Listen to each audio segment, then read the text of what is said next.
They say a woman's body is a house that other people think they own. Tonight, mine is a battlefield.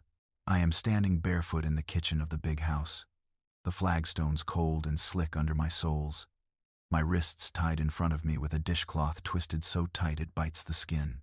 The fire in the hearth has burned down to low red coals. The candles on the table throw long, jumpy shadows against the walls, turning pots and hooks into watching eyes. Outside, the frogs sing in the fields, and the wind rattles the shutters like fingers tapping to be let in. But inside, it is so quiet I can hear my own heartbeat, heavy and slow, like it is trying to escape my chest. 3 white women stand around me in a crooked circle, their nightgowns glowing pale in the candlelight like ghosts that never learn to rest. They smell of lavender water and old fear. Mrs.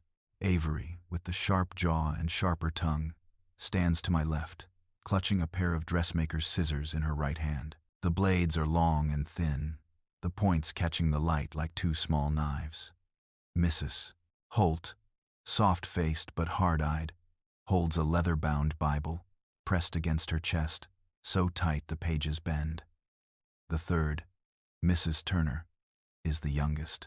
Her hair hangs loose over her shoulders, and her eyes shine too bright. She grips a brown glass bottle of turpentine like it is holy oil. They are farmers' wives from neighboring places, women who spend their days counting jars in pantries and watching their husbands ride out to the fields. Women who know what it is to be owned, but have never once imagined they might be owning the wrong people. "Look at her," Mrs. Avery hisses. "The way you talk about a snake you're too afraid to step on," standing there with her head up, like she don't know what she's done. My name is Tamar, but they don't say it. Tonight I am just her, just that woman, just the breeder. They do not like to use my real name. Names make a person too real, too close to equal. A breeder is easier to blame than Tamar is to face. I do not bow my head. I learned long ago that a bent neck does not always save the body. Sometimes it just makes it easier for people to swing at you.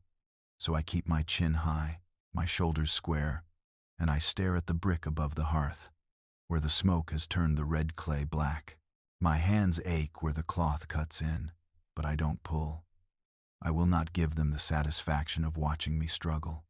"She knows," Mrs. Holt whispers, clutching that Bible so tight her fingers shake, sweat beads on her upper lip. "She knows exactly. God sees the wickedness in her womb." Mrs. Turner takes 2 stumbling steps closer to me. Her cheeks are flushed, maybe from the drink, maybe from the rage. The bottle sloshes in her hand. I can smell the turpentine from here, sharp and bitter, like the stuff they use to strip paint off furniture, the kind that eats away anything soft.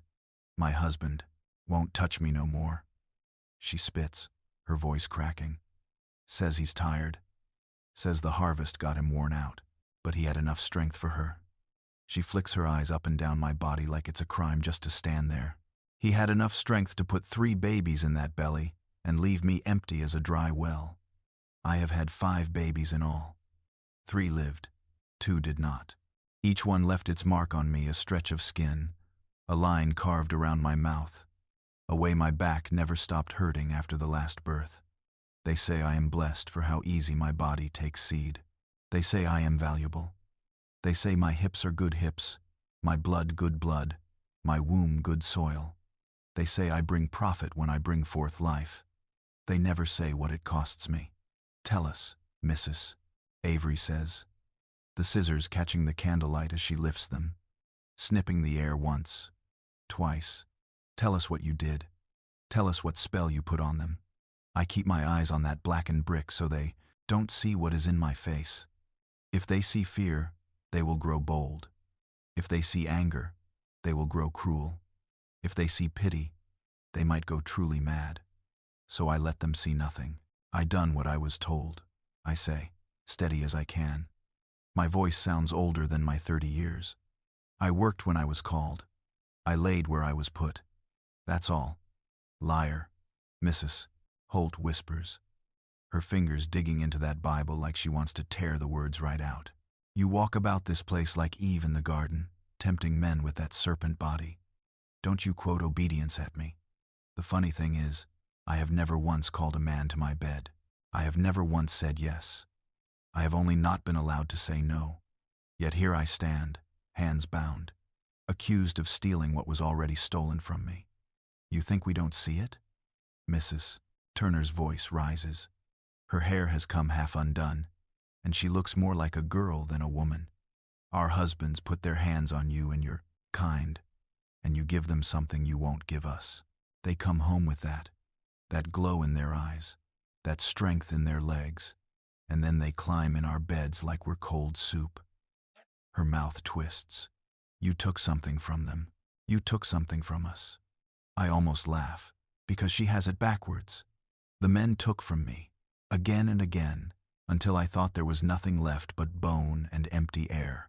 Then I learned there was still one small corner they could not reach unless I opened the door. It is not their hunger I fed. It is their power I starved. But I don't say that out loud.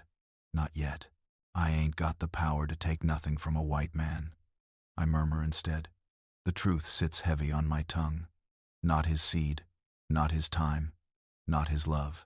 That's between him and you and the God you pray to. Mrs. Avery takes a step closer.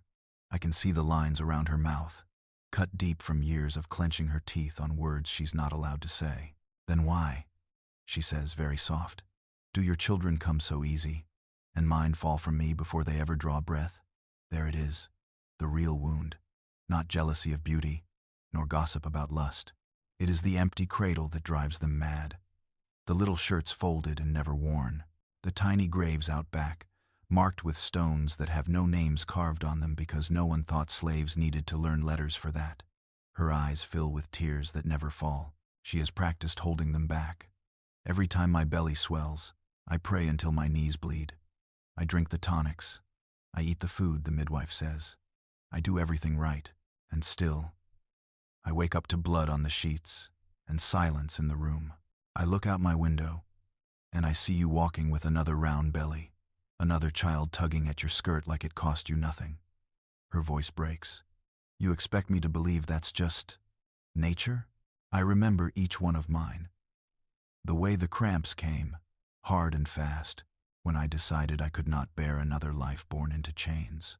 The way I chewed bitter roots in the dark, hiding the taste with cornbread so the overseer's wife would not sniff it on my breath. The way I lay on my pallet, whispering, I'm sorry, I'm sorry, to the little life inside me as the blood came and the world blurred. Nothing about it was easy. We know what you are, Mrs. Holt says suddenly, voice trembling. We heard them talking in the quarters. We heard about your mama, about the herbs, about the things you do in secret. So they've been listening, watching, trying to fit pieces together with hands that only know how to clutch and tear. My mama knew how to ease a woman's pain. I answer, slow, feeling my way through each word. She knew how to help a birth that got stuck, how to stop a fever before it took a child. That's all. That's not all, Mrs. Turner says, lifting the bottle. The liquid inside slaps against the product, glass. Your belly carries when you want it to, and it doesn't when you don't. You think we can't see that? You decide when life comes and when it doesn't. What kind of woman plays God with her own insides? The kind who is tired of her womb being a field other people plant in, I think. The kind who has seen too many babies taken from her arms and sold downriver before they learn to say, Mama. The kind who would rather carry guilt than watch another child grow up calling pain normal. Speak, Mrs. Avery snaps. The tip of the scissors brushes my chin, cool and sharp. Tell us what you're doing. Are you cursing us? Are you cursing our beds? Our bellies? Are you stealing our children before they even get a chance to live? Her hand is shaking now. I can see she is scared of me. That is the strangest thing of all. These women have the law, the guns, the papers, the names on deeds. I have nothing but this body and what small knowing my mama passed down to me. Yet here we stand, in the dead of night, and they act like I hold the rope around their throats. I finally lower my gaze from the blackened brick and look at them one by one. Mrs. Avery with her scissors and her barren anger. Mrs. Holt with her Bible and her crumbling faith. Mrs. Turner with her bottle and her liquored grief. 3 women who could have been sisters in another world, if that world had ever been kind. You want the truth? I ask quietly. The kitchen seems to tighten around us. The coals hiss in the hearth. A mouse scrabbles behind the flour barrel, then falls still, like even it is waiting to hear. Yes, Mrs. Holt whispers, though the way her fingers twitch on that Bible says she might not want it at all. In the name of the Lord, yes. I pull my shoulders back and straighten my spine. The cloth digs into my wrists, but I barely feel it anymore. My voice comes out low and calm, the way my mama's used to sound when she told stories by the fire. The truth is, I say, you all been blaming the wrong thing. Mrs. Turner blinks, confused. What? The truth is, it wasn't my beauty that drove your husbands to my door. I go on, my words slow as molasses. It wasn't a spell that made your babies fall or mine take root. It wasn't my hips, or my hands, or the color of my skin. I lean forward just a little, enough for them to see that. Bound as I am not quite broken. The truth is, I whisper, the only real sin I ever committed in this house was learning how to say no without moving my lips. For a heartbeat, none of them breathe. They don't know what I mean yet, not fully. They don't understand how a handful of leaves in the stew, a pinch of powder in the tea, a quiet word to a girl in pain, could shift the whole world under their feet. They don't see, not yet, how a woman with nothing can still hold the one secret that makes all their power tremble. But they will, before this night is over. They will beg me for the very thing they came here to destroy. They call this place Heaven's Acre, though there ain't nothing heavenly about it. In the daylight, it looks almost peaceful, rows of cotton stretching to the far trees, cabins crouched low like old dogs resting after a beating, the main house gleaming white on its rise above the fields. But when the sun sinks and the fog drifts up from the river bottoms, you can hear the truth whispering through the cypress. The groans, the prayers, the chains shifting when someone turns in their sleep. That's the real hymn of Heaven's Acre. I was born here 30-odd years ago, on a July night thick with thunder. My mama, Cora, used to say the storm brought me in and took her strength out, that I screamed louder than the lightning, but she smiled through the pain because at least the sound meant I was alive. I don't remember her face clear anymore. Just the scent of sassafras she kept in her pockets and the maces. Softness of her hand on my forehead when fever took me as a child. She died birthing my baby brother, and by the time I was 12, they'd already put me to work in the spinning shed. My life has been measured ever since by harvests and births, by the seasons of cotton and the seasons of the womb. When I turned 16, Master Harlan sold me down the road to the Glover plantation. They said it was because my hips had widened and my blood had come regular, that I'd fetch a better price among men looking to grow their stock. I remember the day I was traded. The smell of wet rope, the creak of the wagon boards, the faces of my friends disappearing behind the dust. At Glover's place, I learned what breeder meant. They paired us like animals, strong men with strong women, overseer watching like a stud broker. There was no love, no choice. Only a command and a body obeying because disobedience meant pain. The first time they put me with a man, I was so scared I could barely breathe. He was gentle as he could be, whispering that he was sorry, that he didn't want this neither. But his sorrow couldn't stop what had to be done. 9 months later, a boy came crying into the world, and 3 weeks after that he was gone, sold with the rest of a batch heading for Natchez. I didn't even get to name him. They wrote male, sound, in a ledger, and that was the end of it. After that, I built a wall inside myself so thick no sound could reach through. I learned how to smile when the mistress praised my healthy constitution, how to make my eyes empty when men looked too long, how to let my body do what it was forced to do while my soul slipped somewhere the whip couldn't follow. When Master Glover died of fever, his debts ate the estate, and the slaves were auctioned off one by one. I was bought by Farmer Tate, who fancied himself a practical man. He called me investment, said a good breeder could make him richer than a mule team. The wives of the neighboring farms laughed at that, at least at first. They'd pass me in the yard, smiling those tight smiles that never reached their eyes, commenting on my posture, my skin, the neat plaits of my hair. But soon the smiles turned to stares, and the stares to whispers. When my belly swelled twice in 2 years while theirs stayed flat, they began to look at me as though I'd stolen something sacred. In their minds, my fertility wasn't a curse of circumstance. It was witchery, because if a black woman could do what their pale bodies could not, then maybe the world wasn't ordered the way their husbands preached it was. You start to notice things in a house full of women whose prayers go unanswered. The faint bitterness when they pass you a plate, the way their laughter dries up when their husbands glance your way, the tiny cruelties, extra work in the sun, a meal, forgotten, a dress torn by accident. I took it all in silence, because silence was the armor my mama taught me. Words get you whipped, she used to say, but knowing gets you free. And I did know things, small things, dangerous things. My mama had passed them down. Which roots ease a fever, which seeds still a racing heart, which leaves can stop the flow of blood or start it. To most folks it was nothing but kitchen lore, women's talk, but in the quarters, that knowledge was power. It meant a midwife could save a mother when the doctor wouldn't come. It meant a girl could take back a little control over her own body when the overseer's boots sounded on the path. We never called it magic. We called it mercy. The wives began coming to me in secret before I was 25. At first, they came for harmless things: a tonic for sleep, a salve for their baby's rash, a charm to sweeten a husband's temper. They came after dark, wrapped in shawls, pretending they were just out walking to feel the breeze. They'd press coins into my hand or promise me favors extra: food, cloth, permission to visit kin. I never refused, though each visit felt like walking a blade, because helping them was survival too. When a woman owes you her health or her child's, she's less likely to see you hanged. Then one night, Mrs. Avery came, eyes red and swollen, clutching her belly as though she could hold the life inside by sheer will. She whispered that it had happened again, 3rd time in 2 years.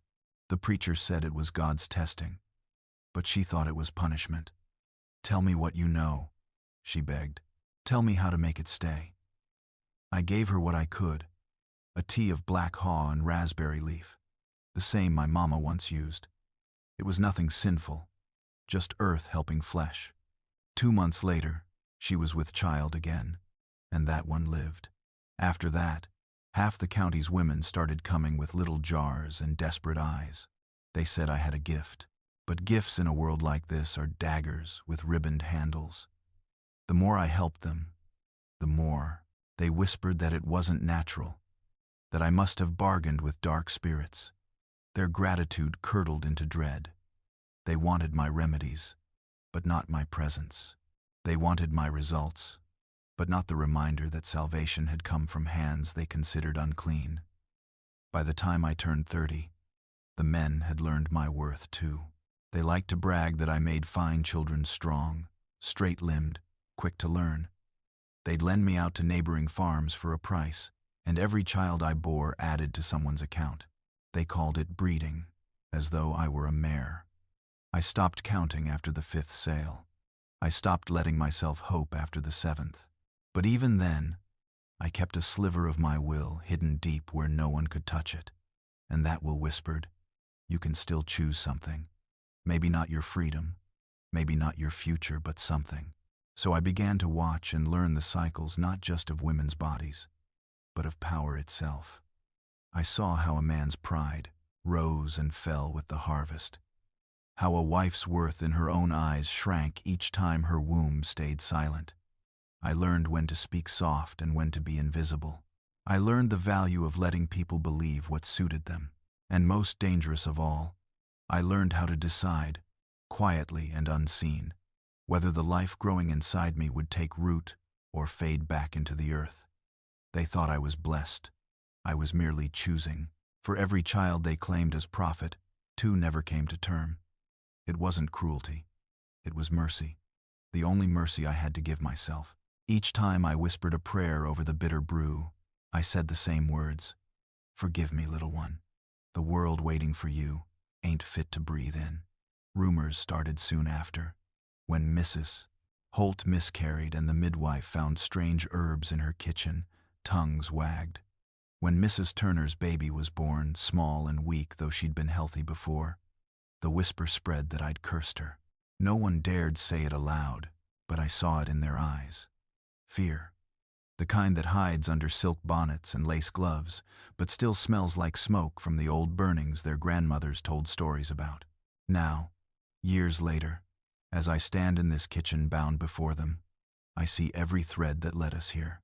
The secrets traded in the dark, the favors owed, the envy nursed behind polite smiles.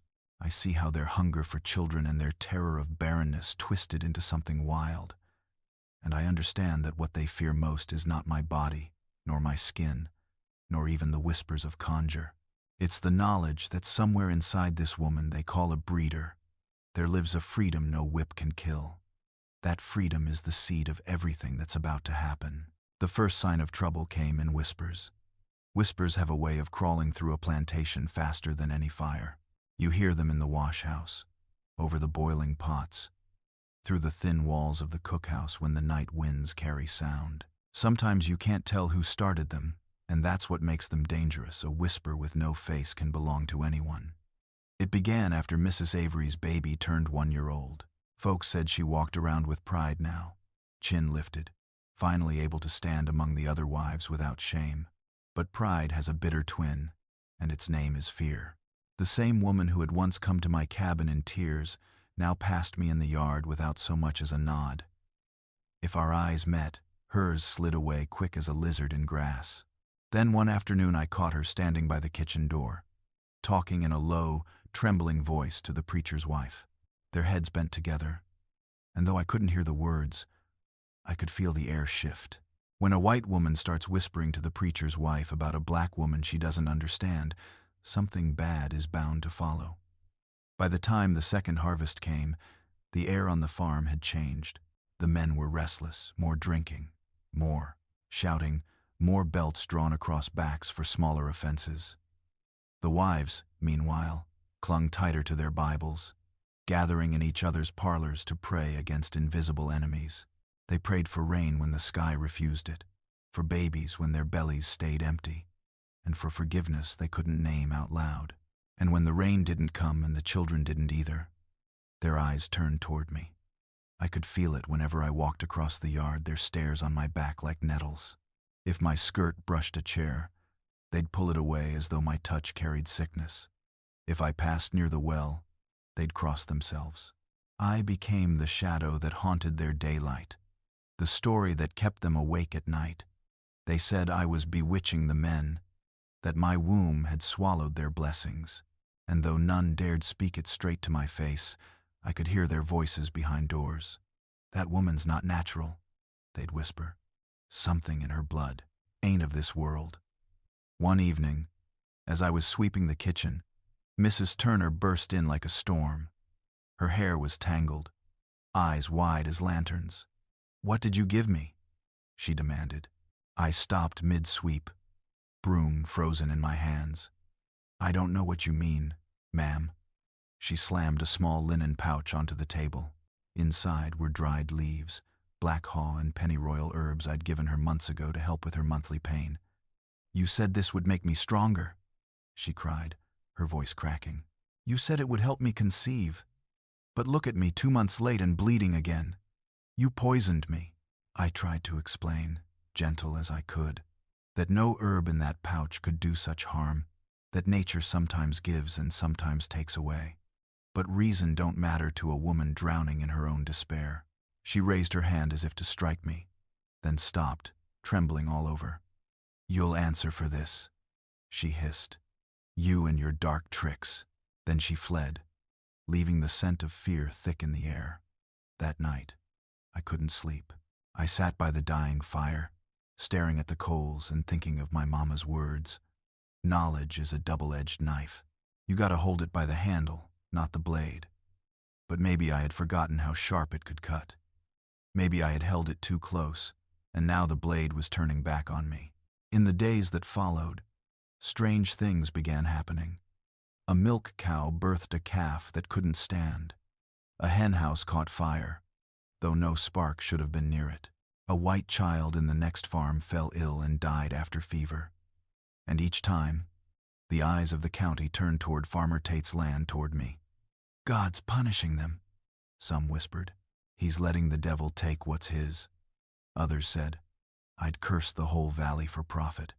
Some swore they'd seen me walking the fields at night, carrying candles and muttering foreign words. I had done none of those things. But when people want a monster, they don't need truth. They need a face. And I had the face they feared. One morning, I was called to the big house.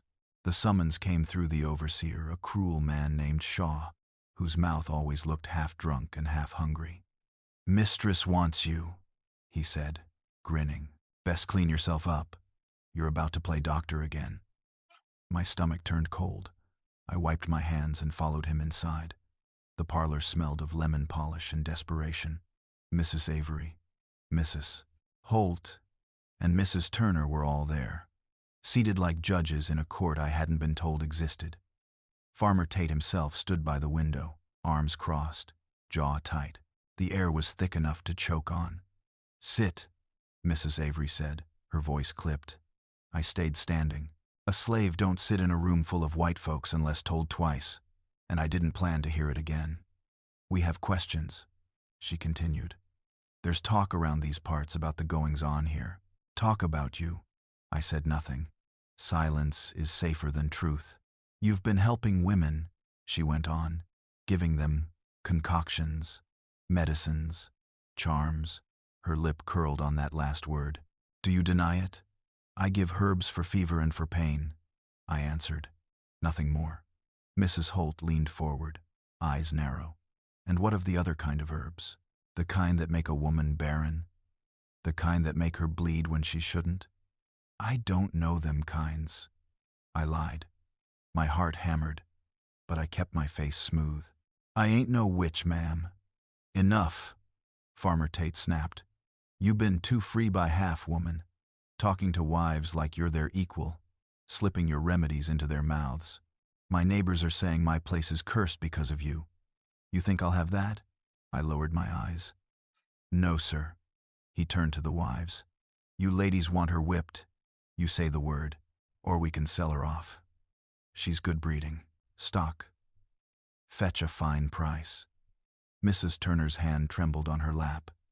"If you sell her, someone else will suffer the same. She needs to be cleansed." "Cleansed?" Mrs. Avery repeated, frowning. "By the preacher," Mrs. Holt murmured, clutching her Bible. "There's scripture for women who deal in witchcraft. Burn the evil from them before it spreads." Their words felt far away, like echoes underwater. I stood still, but inside me something ancient stirred, not fear.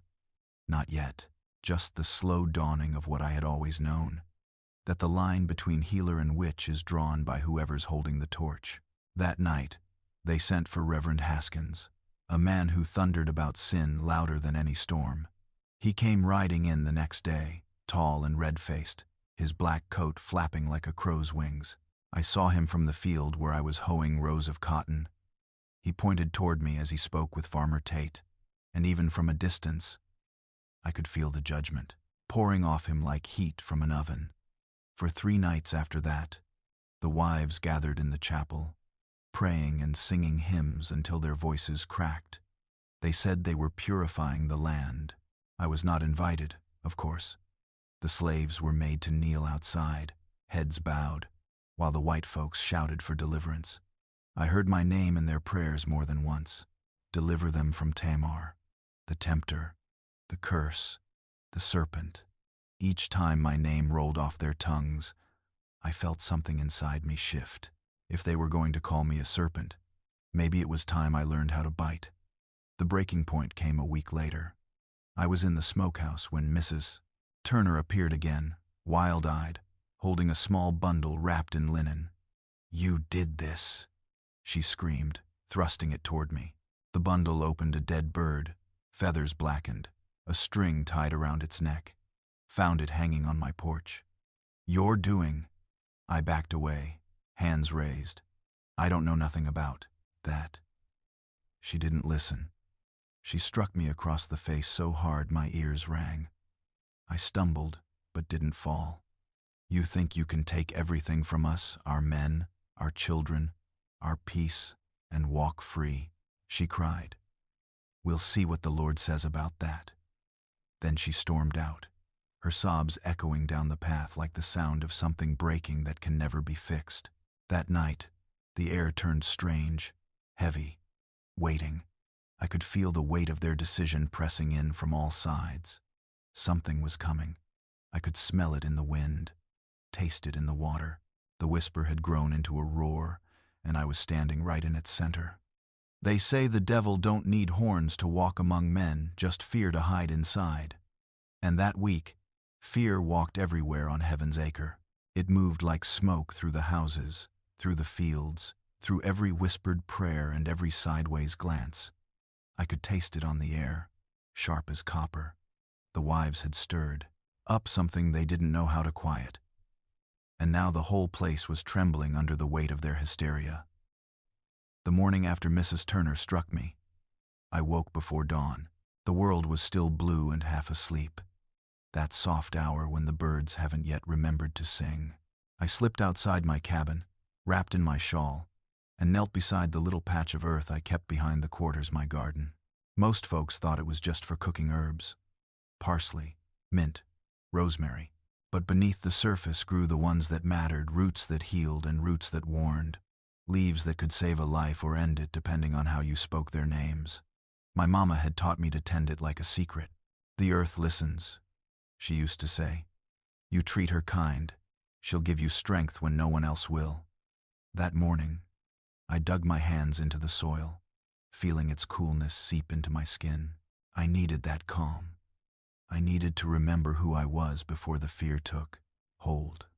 For a moment, I just sat there, breathing with the earth, listening to the wind move through the pines. Then I heard footsteps heavy, deliberate.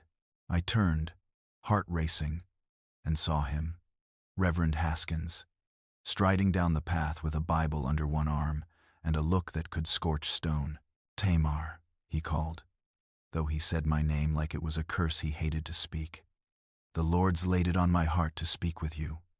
I rose slowly, brushing the dirt from my hands. Yes, Reverend.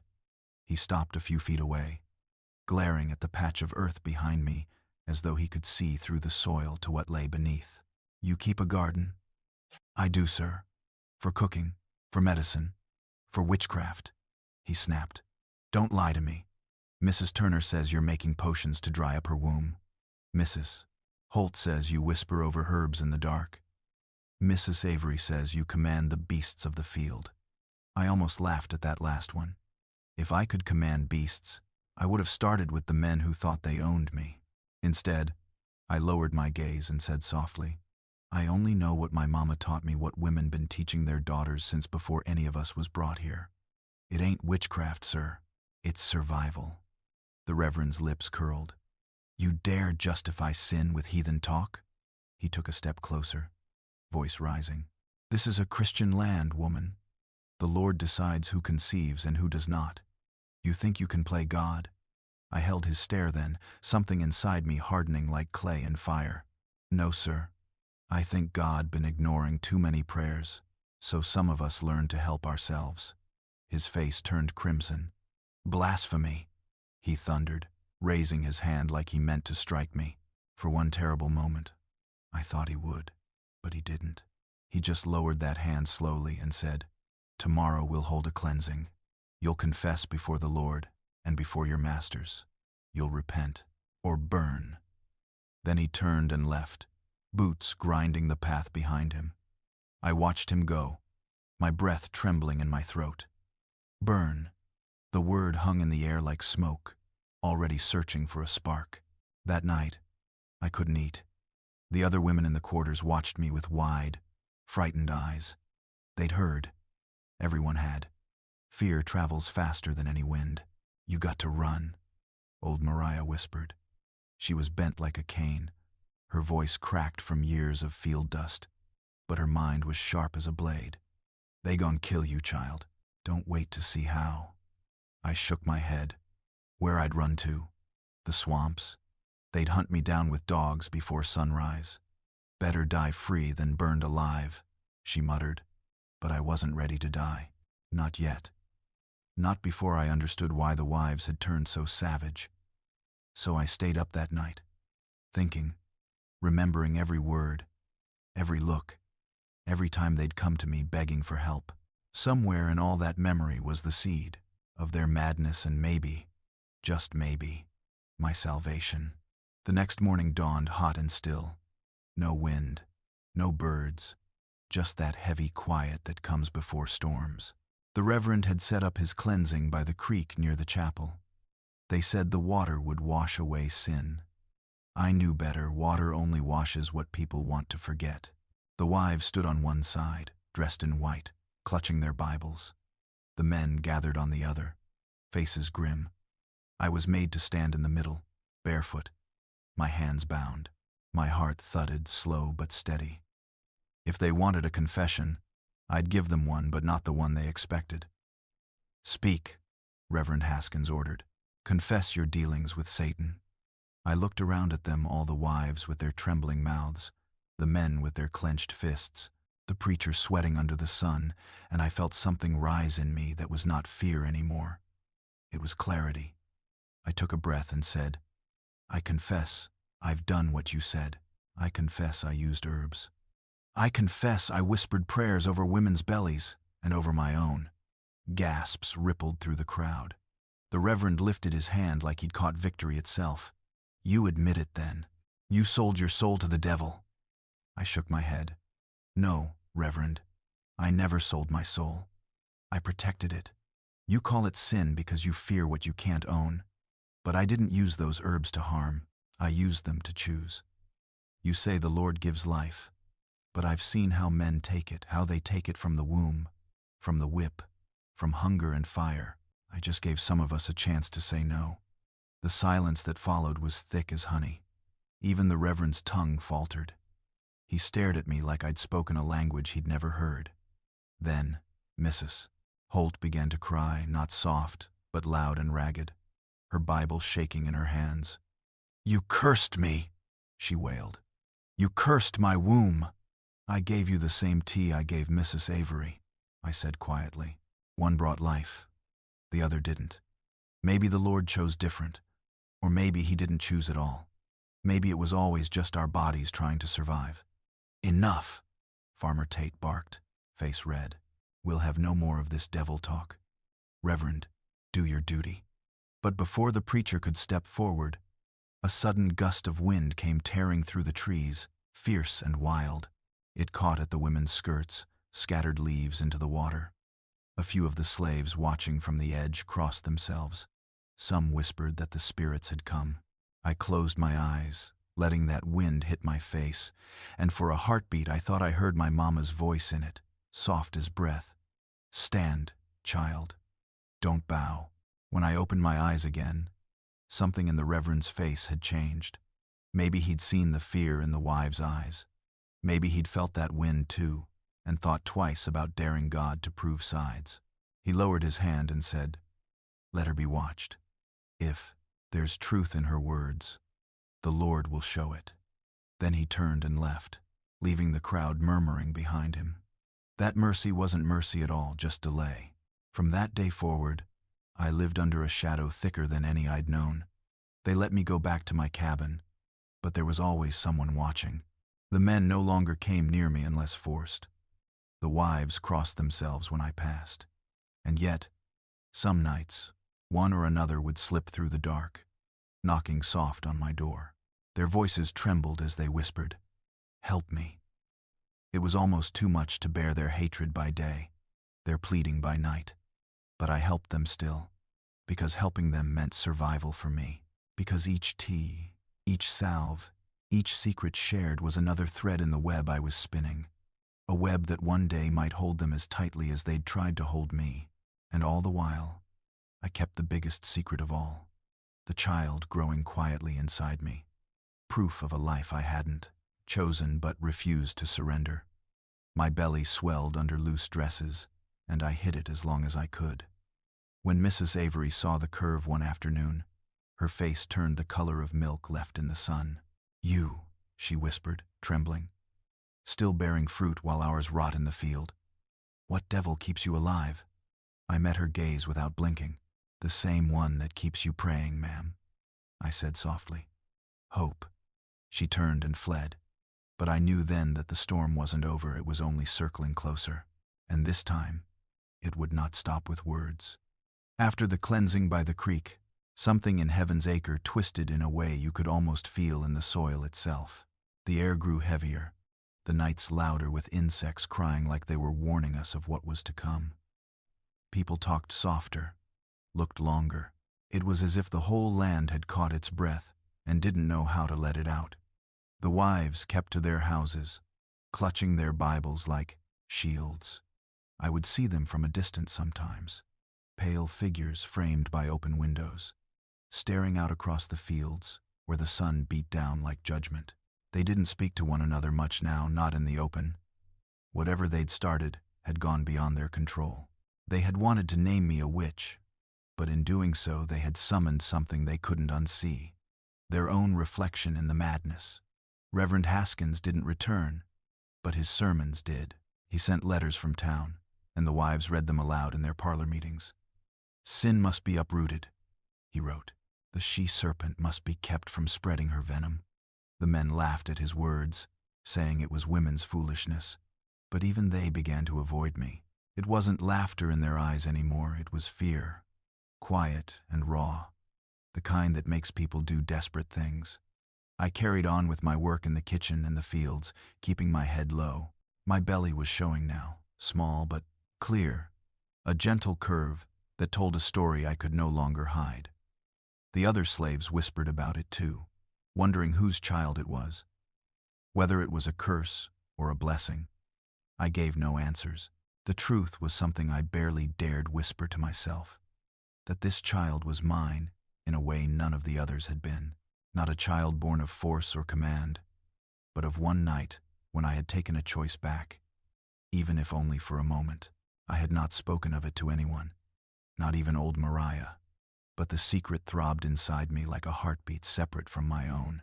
It was my rebellion and my hope bound together, proof that even in a world built on ownership, something could still belong entirely to me. Then, one night, when the air hung so still that even the frogs stopped singing, I heard footsteps outside my cabin. I froze, listening. The moonlight cut a thin silver blade across the dirt floor. The latch lifted softly, and the door creaked open. It was Mrs. Holt. She stood there, trembling in, her nightgown, her hair unbound, her eyes swollen from crying. In her hands she held a candle and a folded cloth. "Please," she whispered. "I had to come." I stayed where I was, sitting on the edge of my cot. "You shouldn't be here, ma'am." "I know," she said, stepping inside and closing the door behind her. "If my husband finds out, he'll—" She stopped herself, shaking her head. "It don't matter. I couldn't sleep. I've been bleeding again. I think I'm losing another one." I looked at her then, this woman who had prayed for my punishment a week ago, now standing in my cabin like a lost child. Her face was gray in the candlelight, her hands shaking so badly the flame flickered. "Sit," I told her quietly. She obeyed. I mixed a brew from my jars, black cohosh and wild yam, and handed it to her. "Drink slow," she sipped, tears spilling down her cheeks. "I don't understand," she murmured. "I've been a good wife. I done everything," the preacher said. "But God keeps taking my babies." "Why?" Her voice broke on that word, and in that moment, I didn't see a mistress or a tormentor. I saw a woman hollowed out by grief, the same grief that had lived in me too many times before. "Sometimes it ain't about God," I said softly. "Sometimes it's just life being cruel." She looked at me through her tears. "You talk like you know." "I do," I said simply. "I've buried more children than I've held." For a long while we sat in silence, just the sound of her breathing and the faint hum of night insects outside. Then she whispered, Do you hate us? Me? The others? I didn't answer right away. The truth was too big for one word. I hate what's been done, I said at last. I hate the hurt that keeps getting passed from one woman to another. But you? You're just caught in the same snare, only on a higher branch. She looked down at her lap, the candlelight trembling on her face. Sometimes I think that too, she whispered. Sometimes I think I'm just as trapped as you are. For the first time, I believed her. And in that strange, quiet hour, something shifted between us, not forgiveness, but recognition. Two women standing on different sides of the same locked door. When she left before dawn, she squeezed my hand.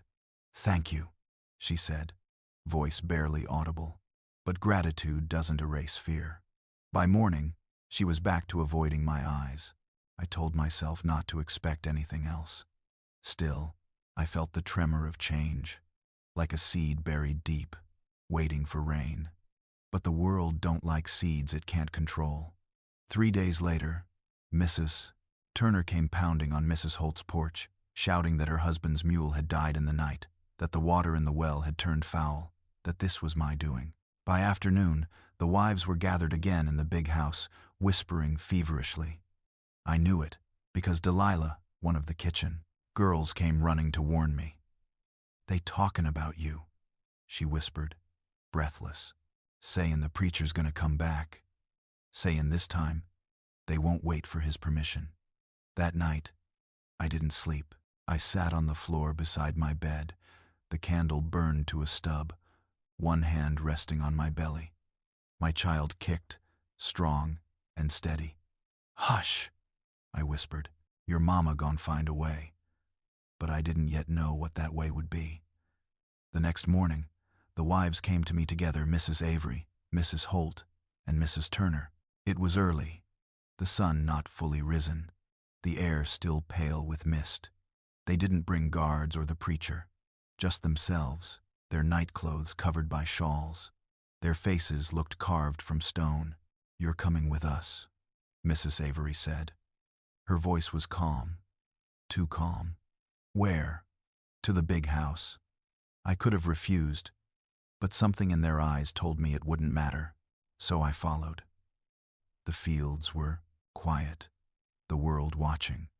We walked through the mist like ghosts. Inside the kitchen, the fire was burning high. A bucket sat on the table. Next to it, scissors and a Bible, and a bottle of turpentine. My stomach turned cold. I knew then what they meant to do. They didn't speak for a long moment. Then Mrs. Turner said, voice trembling, "You'll tell us the truth today. You'll tell us what you've done to us, what curse you put on our houses." I stood there, bound by silence and disbelief, until Mrs. Avery lifted the scissors, the blades glinting. "Talk," she said, "or we'll cleanse you ourselves." Mrs. Holt's lip quivered. "Please, let her speak," she whispered, though whether it was mercy or fear in her voice I couldn't tell. I took a deep breath, the kind you take before diving into dark water. "You want the truth?" I said softly.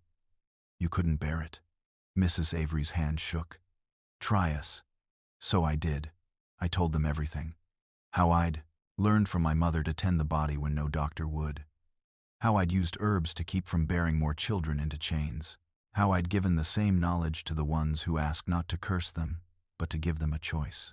How I'd kept one secret bigger than all the rest, that every woman, black or white, carries a power this world fears most, the power to say no.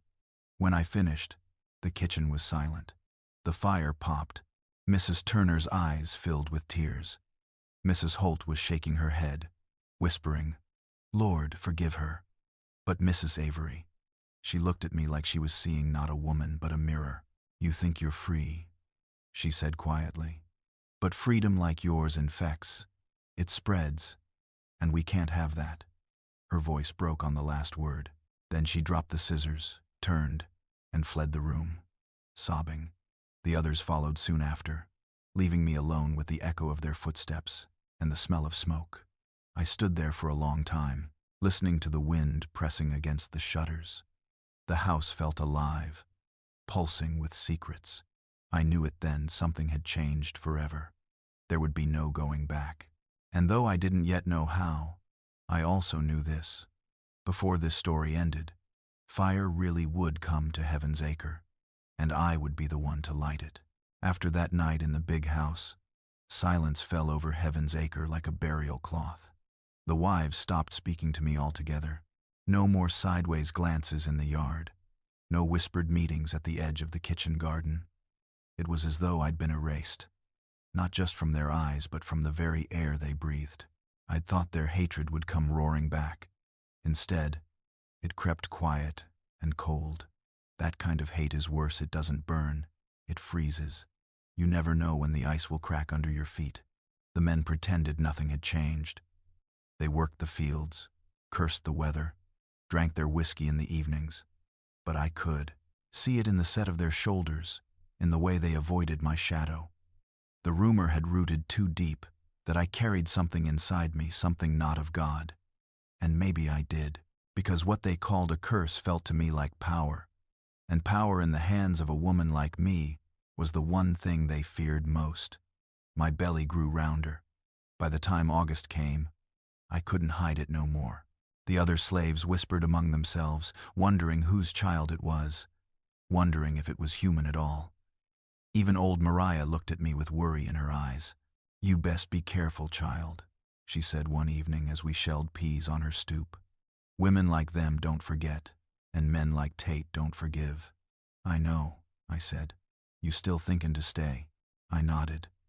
"Ain't nowhere else to go. And if I run, they'll find me. Better to face it here." Mariah sighed, shaking her head. "You got your mama's stubborn blood. She never did know when to bow either." I smiled faintly, though the fear in my chest was real. I could feel the tension building around me, thick as storm air. Every day felt like the moment before thunder breaks.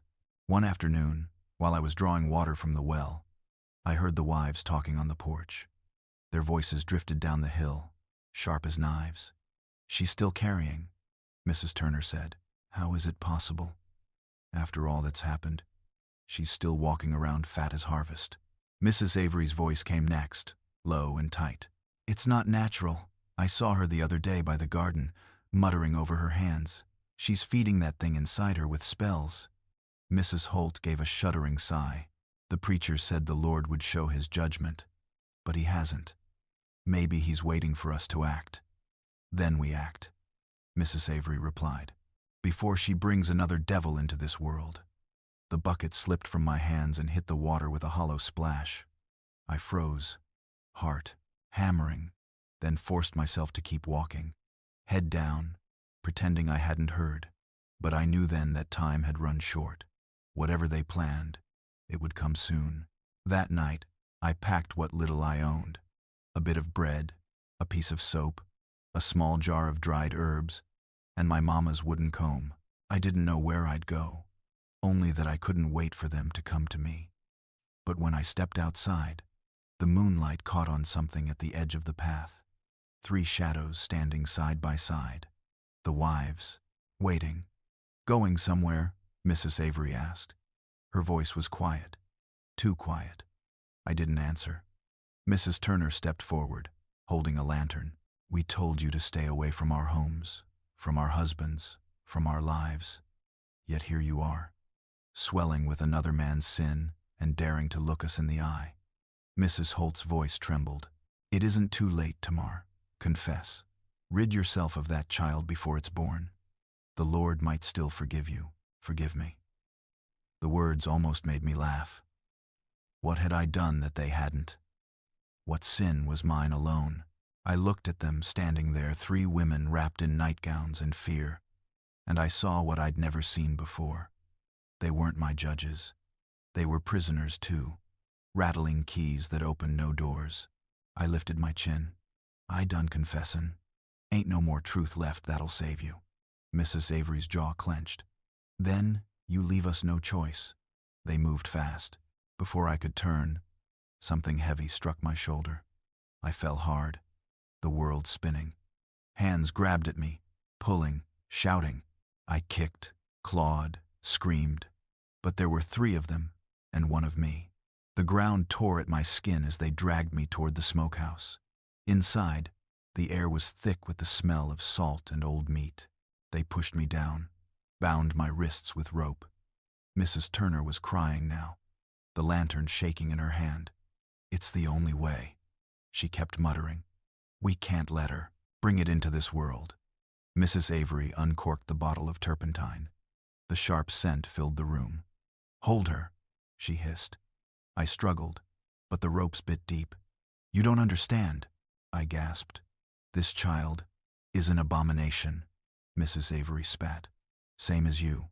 For a moment I thought they meant to kill me right there. But Mrs. Holt, her face pale, snatched the bottle from Avery's hand. "No more blood," she cried. "God help us, no more." They froze, the three of them breathing hard. Then Mrs. Avery let out a sound like a sob, though it was more rage than sorrow. She turned and stormed out, slamming the door so hard the lantern flame shuddered. The other two followed, leaving me bound in the dark. I lay there for hours, wrists burning, the smell of turpentine choking me. Outside, I heard footsteps pacing, whispered arguments, then nothing. At some point, exhaustion pulled me under. When I woke, dawn was breaking through the cracks in the boards. The door stood open. They were gone. I stumbled out, wrists raw, legs shaking. The fields were empty, the world washed gold in morning light. I could have run then. I almost did. But something inside me said no. Running would only feed their story that I was guilty, that I'd fled from justice. So I went back to my cabin, cleaned my wounds, and waited. For 3 days, nothing happened. The wives didn't appear. The men kept their distance. Even the slaves looked at me like I was already half ghost. On the 4th day, smoke rose from the big house. At first I thought it was the kitchen fire. Then I heard the screaming. By the time I reached the hill, flames were pouring from the windows. Servants and field hands ran with buckets, shouting. The heat hit like a wall. Inside, the wives' voices rose, terrified, pleading. But the fire was too wild, too fast. The roof groaned, and with a sound like thunder, it collapsed. The crowd fell silent. Only the crackle of burning wood filled the air. I stood apart, the smoke stinging my eyes, the child in my belly turning like it felt the heat too. No one looked at me. No one spoke my name. In that moment, I felt both mercy and horror. Mercy that the ones who hunted me were gone. Horror at the thought that maybe the curse they'd feared had found them after all. When the fire finally died, nothing remained but ash and the twisted frame of what had once been the grandest house in the county. People said lightning must have struck. Others said it was judgment, divine or otherwise. No one asked me what I thought. But I knew. I knew the world has a way of setting itself right, though never cleanly, never kindly. It just balances the scales in blood and smoke. That night, as the embers cooled, I walked down to the creek where the preacher had once tried to cleanse me. The water shimmered with reflected firelight. I knelt, cupped my hands, and washed the soot from my skin. My belly was heavy beneath the moon. I whispered, "You see now, child? The world you're coming into ain't gentle, but you'll know its truth, same as your mama." When I looked up, dawn was breaking again. The sky was red, too red, and for the first time in months, I felt the air shift. Not with fear, but with something quieter, something like peace. They would call it tragedy. They would write it in ledgers as loss. But I knew what it was. Consequence. The earth taking back what had been stolen, one way or another. After the fire, Heaven's Acre was no longer heaven nor acre, just ash and silence. The grand house that had once ruled over every field and soul now lay gutted, its white columns blackened like burned bones.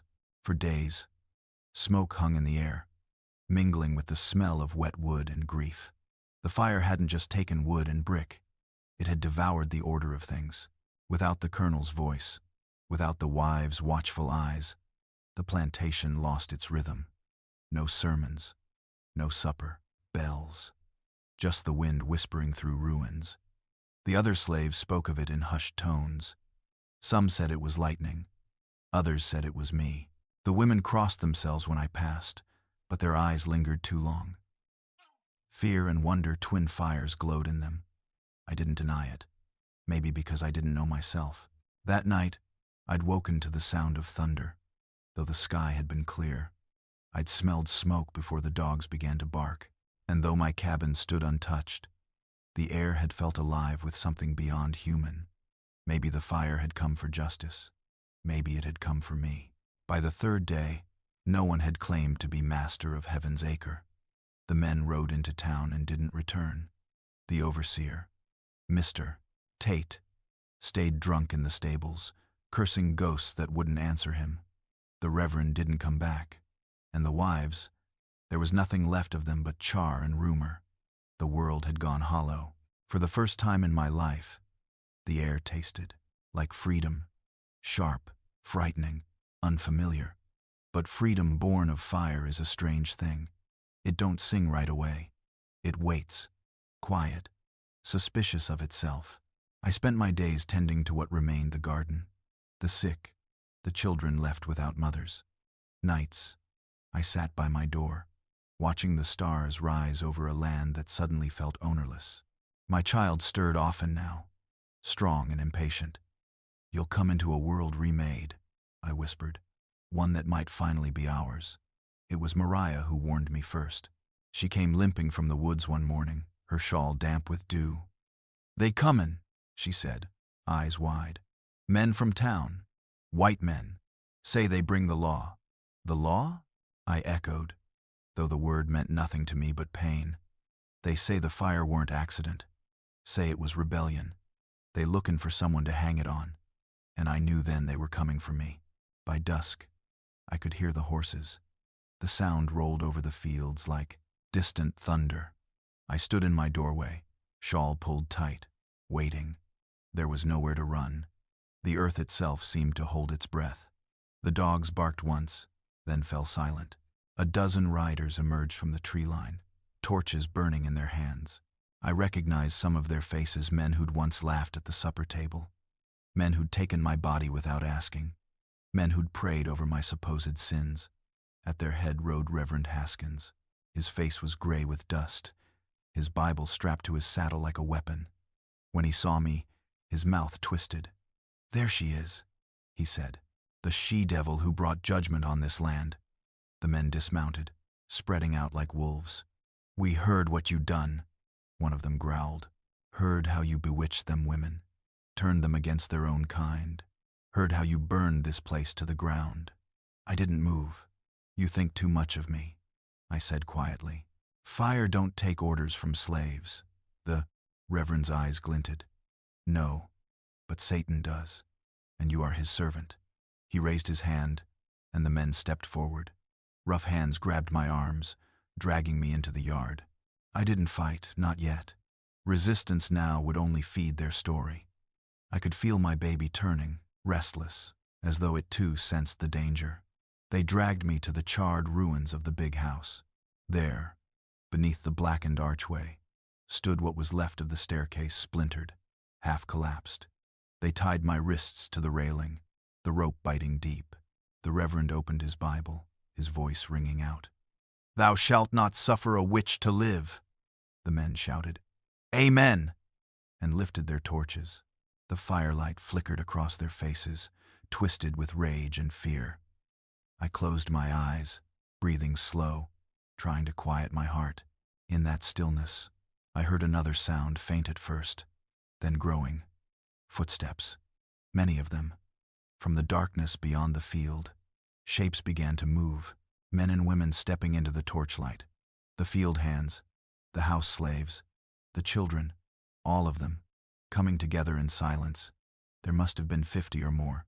Mariah was at the front, leaning on her stick, her eyes hard as flint. "What you doin', Mariah?" one of the riders barked. "This don't concern you."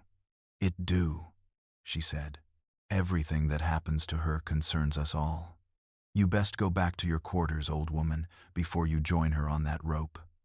Mariah spat on the ground. "I done buried too many to fear one more grave." The men hesitated. I could see it, the flicker of doubt. They weren't ready for this. Not for all of us standing together. That was when I realized. The fire had already done its work. It had burned the chains they couldn't see. The Reverend tried to regain control. "This is the Lord's will," he shouted, voice cracking. "She has brought ruin upon this land." "Maybe the land needed ruinin'," Mariah said.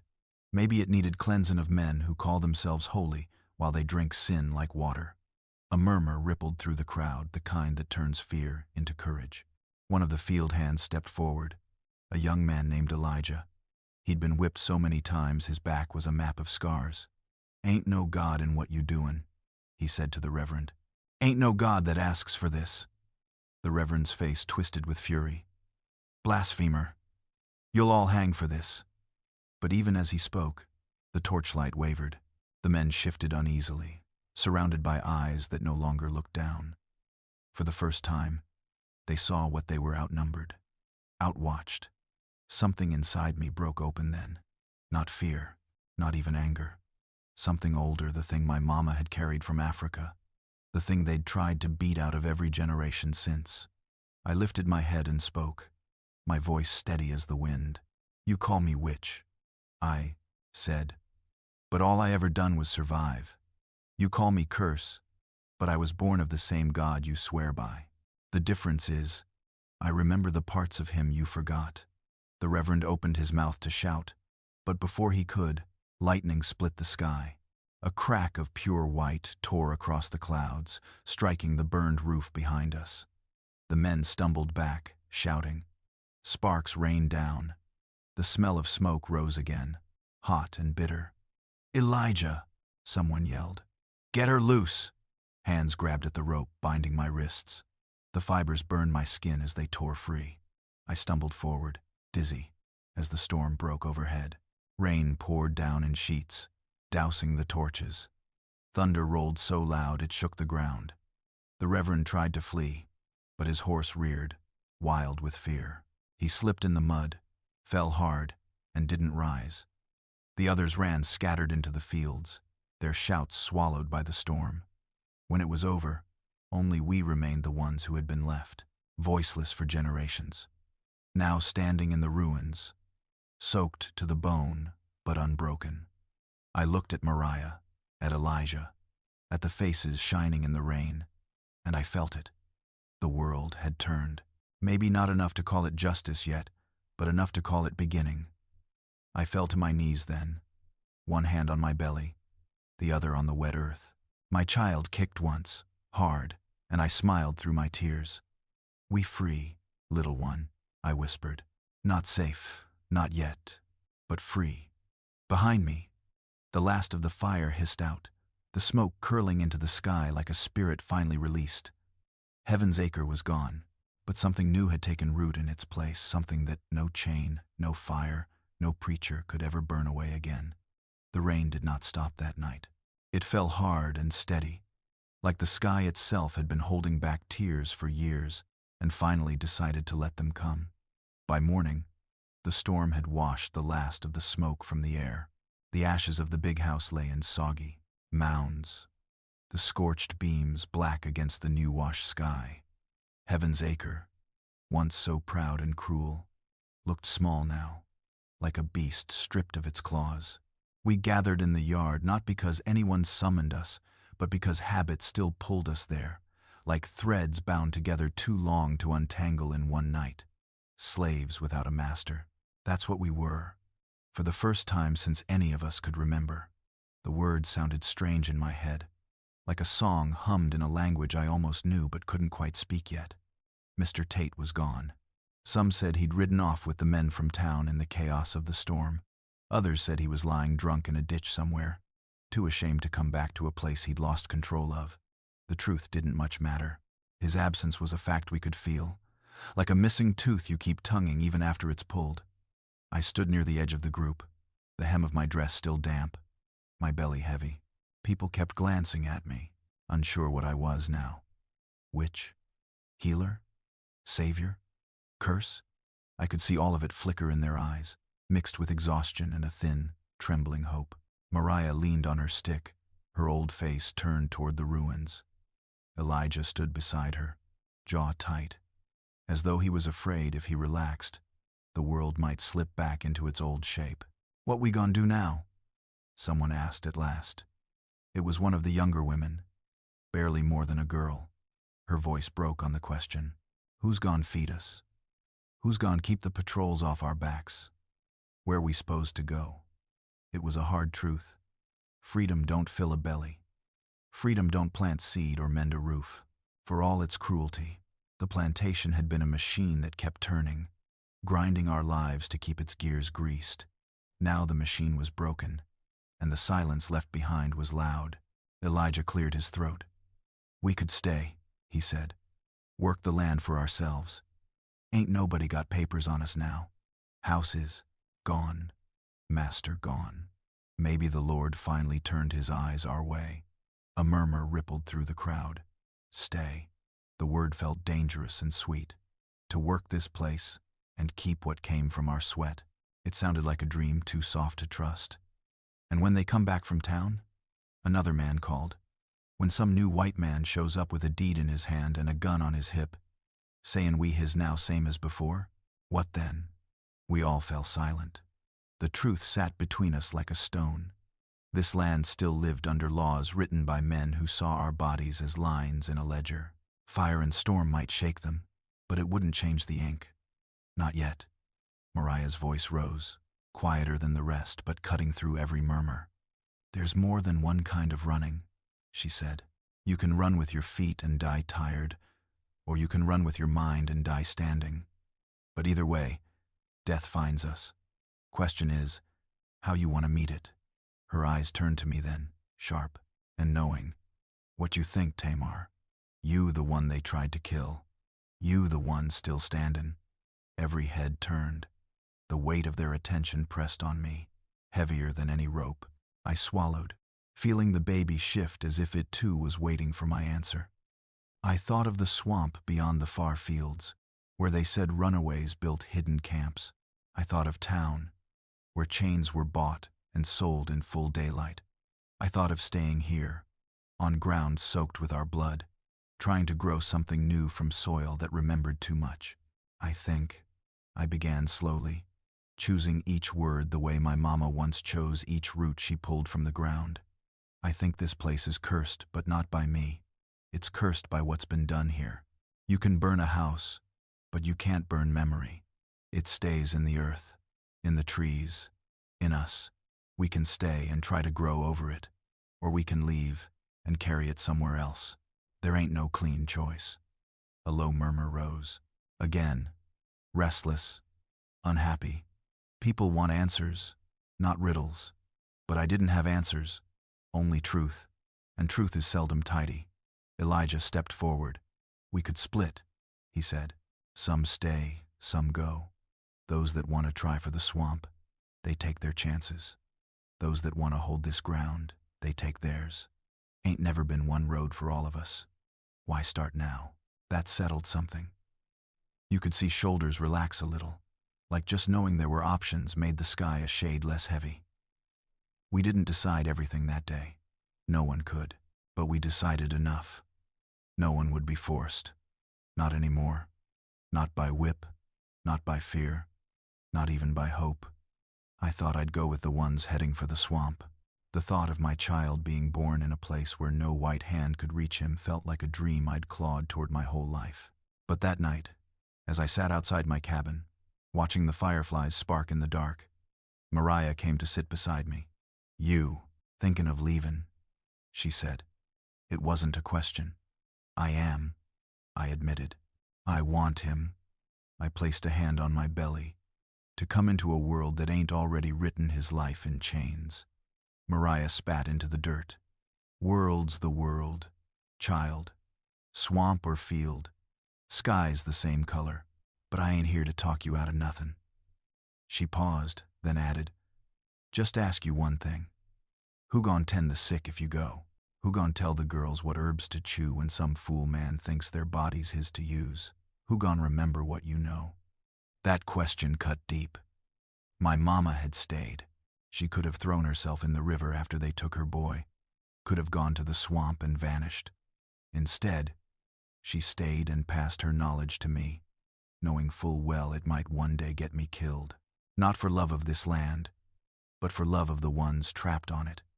Maybe it's time someone chose themselves, I said, but my voice sounded thin, even to my own ears. Maybe, Mariah agreed.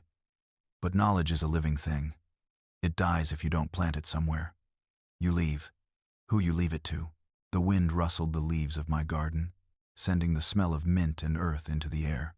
I stared at that little patch of green, the one place on this plantation that had ever truly felt like mine. Then I thought of the younger women, Lottie with her quick hands, Ruth with her sharp eyes, even the girl who'd asked that morning what we'd do now. They would need someone who knew how to say no without getting caught saying it. I could teach them, I murmured. That's what I've been waiting to hear, Mariah said. You think you the only one who sees the road ahead? I'm old, Tamar. Bones crack every time I stand. I ain't got many seasons left. I've been asking the spirits who gon' carry the basket when I lay it down. Seems they keep pointing at you. I let out a breath I didn't know I'd been holding. The choice didn't get easier, but it got clearer. Freedom, I was beginning to understand, wasn't just the ground under your feet. It was the mark you left behind when the ground swallowed you. In the days that followed, small groups slipped away at dawn, families, pairs, lone figures with sacks over their shoulders and fear in their eyes. They headed toward the swamp, guided by stories and memory, by rumors of maroon camps where no master's name was ever spoken. Each time someone left, we hugged them tight, gave them dried food, whispered blessings. Some we never saw again. Some we did, their bodies swinging from trees on the road into town, left as warnings to others. The world beyond the fields had not changed, only shifted its gaze. I stayed. I stayed and moved into one of the smaller houses near the ruined big house, a place that had once belonged to an overseer, then to no one. I cleaned it, swept out the corners, hung bundles of herbs from the rafters.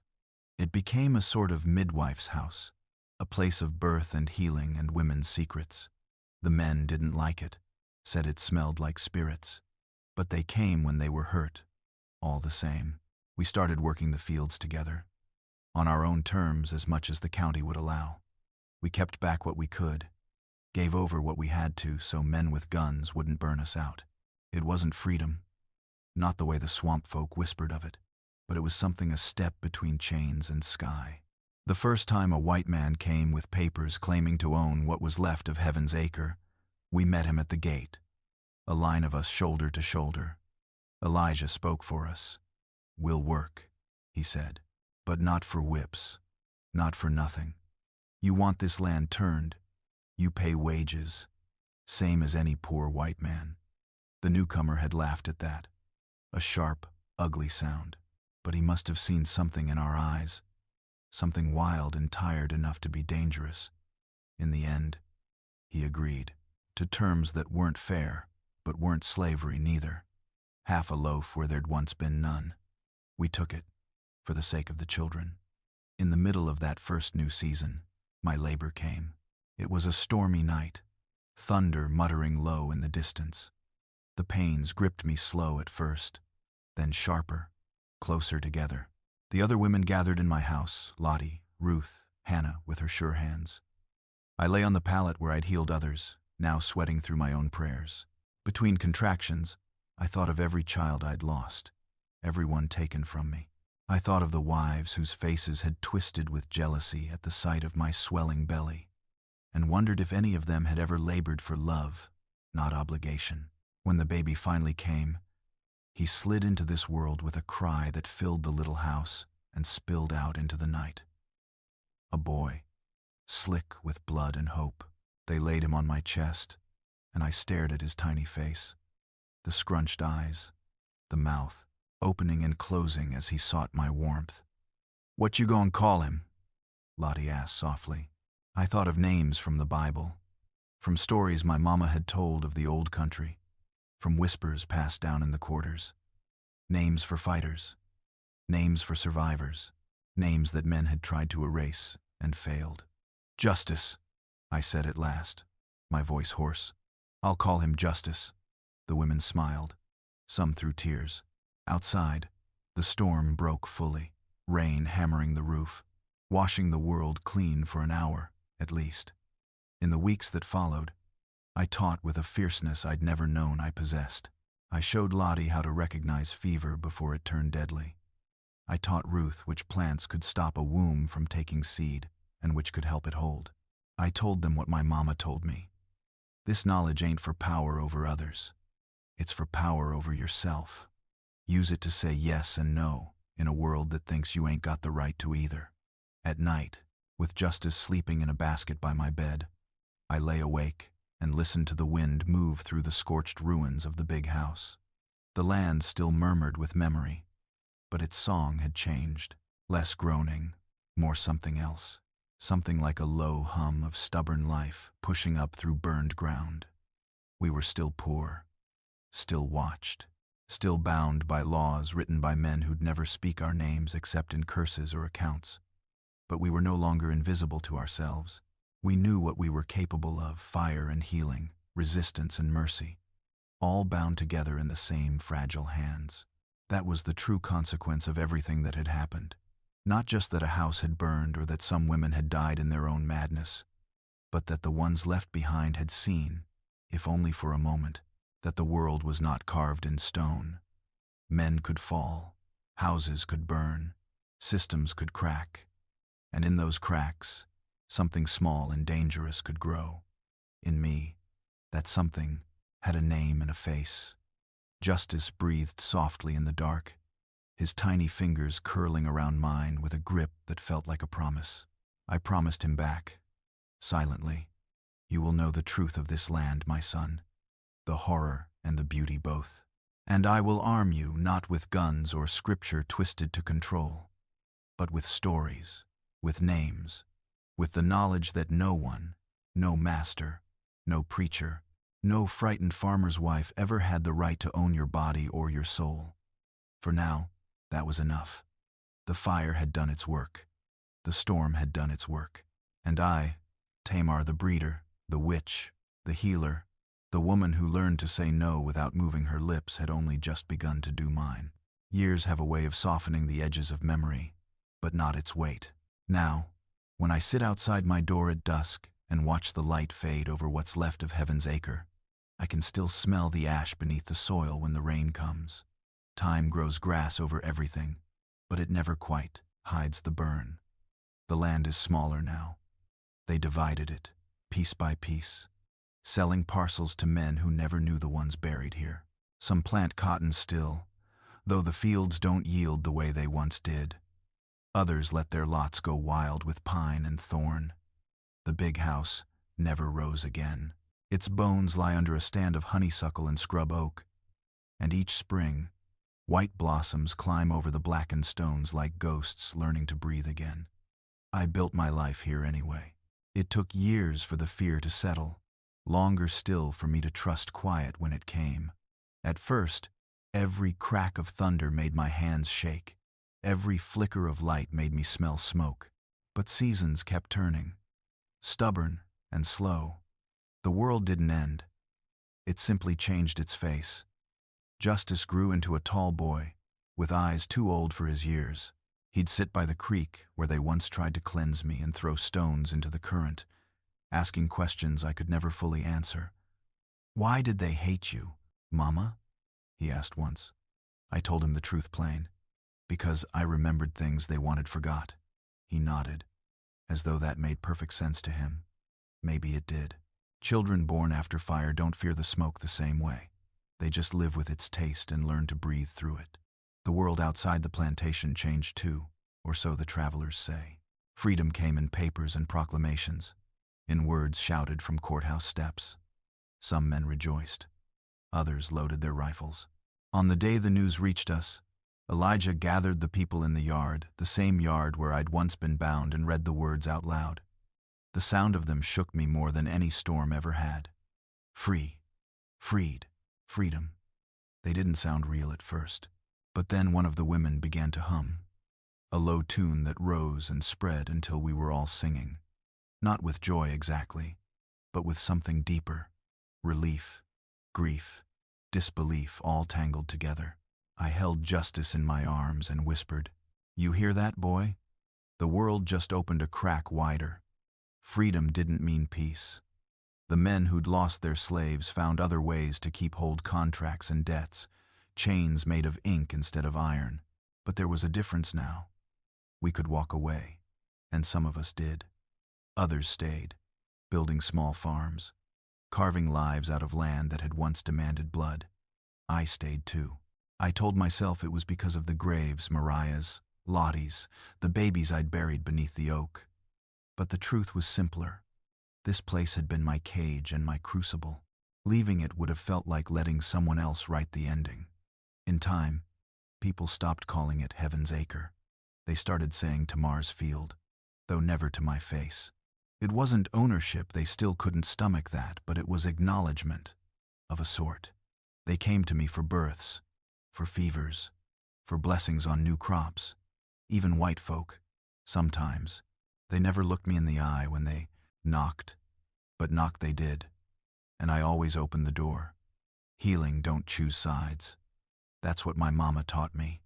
Mariah didn't live to see freedom declared. She died one winter night, quiet in her sleep, her hands folded like she was just resting. Before she went, she pressed her old wooden rosary into my palm. "Don't let 'em make you bitter," she whispered. "Bitterness eats the one that carries it." I buried her near the creek and planted rosemary over her grave. It still grows thick and fragrant there, keeping watch. As for the wives, no one speaks their names anymore. Their families left the county, ashamed or cursed, depending on who you ask. Sometimes, when the fog drifts low over the fields, I think I see their shapes among the ruins, 3 pale figures moving where the house once stood. I don't fear them. I even talk to them sometimes, under my breath. "See what your fire made?" I say. Then I laugh, not cruelly, just tired. Maybe their souls are restless because the story never finished the way they expected. Maybe they thought burning me would erase their own sins. But sin don't burn. It seeds. It grows wild until someone names it. I've been naming it ever since. Justice became my naming. By 12, he was tall enough to swing a hoe beside Elijah.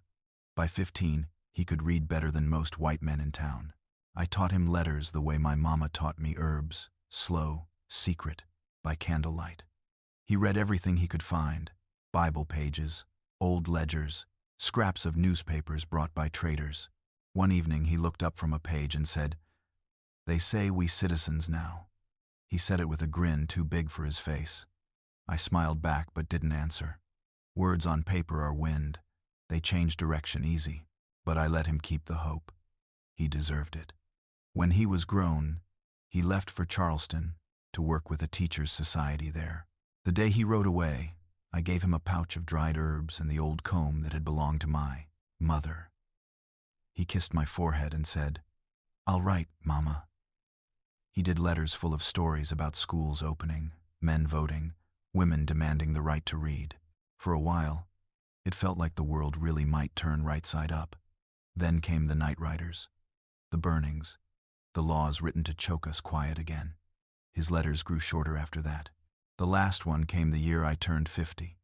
He wrote that he was headed north, that he'd found folks building a new life there.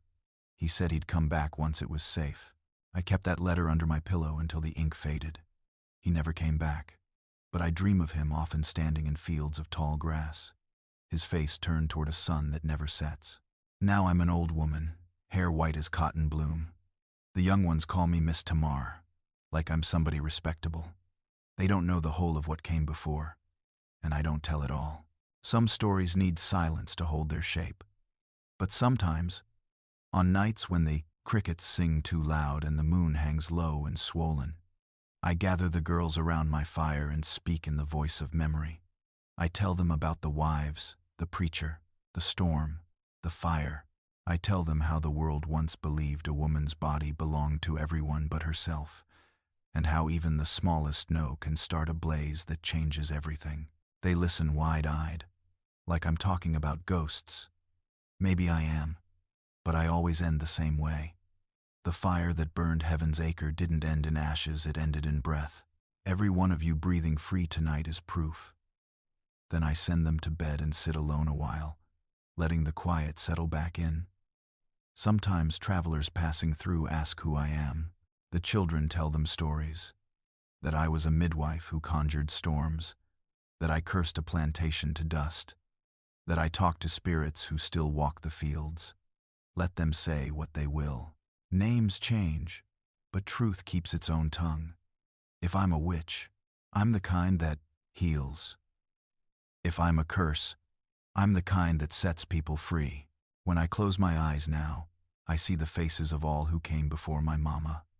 Mariah, the women who whispered their pain into my hands, the men who dared to stand beside me in the rain. Their voices hum through the soil, low and steady, like roots talking beneath the ground. Sometimes I press my palm to the earth and swear I can feel their heartbeat answering mine. I've stopped asking forgiveness. There's nothing left to forgive. The world keeps moving, turning ash into bloom, pain into seed. What was born here was more than a child or a legend. It was proof that no matter how deep the chains go, something inside us always stays unshackled. Tonight the air smells of rain again. The clouds gather over the hills, and I can almost hear thunder far off, soft as a drumbeat. I think of justice somewhere under this same sky, maybe old like me now, maybe gone. Wherever he is, I hope he still remembers my voice, my hands, the lessons I whispered between storms, that fire can destroy or cleanse depending on who holds the flame, and that every woman must one day decide which kind she'll be. I rise slowly, joints stiff, and walk to the edge of the field. Fireflies drift above the rows like scattered sparks. The soil is rich here, dark with memory. I kneel, press my fingers into it, and smile. It's warm, alive, still listening, still forgiving. Rest easy, Mama, I whisper. Rest easy, Mariah. We done our part. Then I stand and watch the horizon lighten, dawn spreading like mercy over the land that once knew only suffering. Somewhere, a rooster crows, defiant and sure. Another day begins, and with it the slow, steady work of living. That is all any of us ever had, all any of us ever will. A bit of ground, a bit of breath, and the will to keep both safe. If heaven's acre taught me anything, it's this freedom ain't a gift. It's a muscle. You gotta keep using it, or it forgets its strength. So I use mine every morning when I wake, every night when I light my small lamp and whisper thanks to whatever spirit still listens. Not for miracles, not for vengeance, just for the chance to keep breathing on my own terms. That, after all, is the greatest forbidden secret of all.